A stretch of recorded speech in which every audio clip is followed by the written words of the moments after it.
ఖచ్చితంగా ఈ రోజు ఏ రోజు అని లేదు. ఆంధ్ర రాష్ట్రం ఏదైతే 2047 ఉందో అప్పుడు వరకు ఒకటే బాట ఒకటే మాట, అదే స్వర్ణాంధ్రప్రదేశ్, పిల్లల భవిష్యత్తు. దాని మీద విషం గక్కే వాళ్ళ గురించి మాట్లాడతాం, వాళ్ళు చేసే చెడ్డ పనుల గురించి చెబుతాం. 2019 నుంచి 24 వరకు ఏం చేశారో చెప్తాము, ఎంత దోచుకున్నారో చెప్తాము, ఏ విధంగా రాష్ట్రాన్ని బస్టు పట్టించారో చెప్తాము, ఎంతమంది జీవితాలు సర్వనాశనం చేశారో చెప్తాము. ఈ రోజున రాజకాశ్ రెడ్డి, ధనుంజయ రెడ్డి, కృష్ణమోహన్ రెడ్డి, బాలాజీ గోవిందప్ప, చెవిరెడ్డి భాస్కర్ రెడ్డి, మిథున్ రెడ్డి అందరూ జైలు పాలయ్యారంటే ఎవరు కారణం? జగన్మోహన్ రెడ్డే కదా. జగన్మోహన్ రెడ్డి దోపిడీలో పాలు పంచుకున్నారు కాబట్టి వాళ్ళు బలైపోయారు.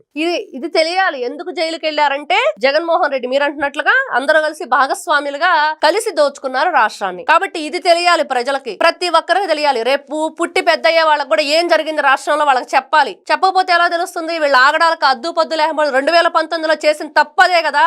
ఎవరి చెప్పుతో వాళ్ళు కట్టుకునేటట్లు చేసింది ఆ రోజున జగన్మోహన్ రెడ్డి గురించి. బాబాయిని ఎవరు చంపారు అంటే నారాసుర రక్త చరిత్ర అని చెప్పి నారా చంద్రబాబు నాయుడు గారి చేతిలో గొడ్డలు పెట్టినప్పుడు మాట్లాడకపోవడం తప్పు, కేసు పెట్టకపోవడం తప్పు, అసలు నిజం గట్టిగా వాయిస్ వినిపించకపోవడం తప్పు. కాబట్టి ఆ రోజున ఓకల్ గా ఎవరు మాట్లాడలేక అది వాయిస్ ఇవ్వలేకపోయినందుకు ఈ రోజున ఓటుతో దెబ్బ కొట్టి నీకు చూపించారు నువ్వేంటనేది. రేపు అది కూడా ఉండదు. మీరు అంటున్నట్లుగా ఎమ్మెల్యే కూడా జగన్మోహన్ రెడ్డి ఓడిపోతాడేమో, ఎవరికి తెలుసు?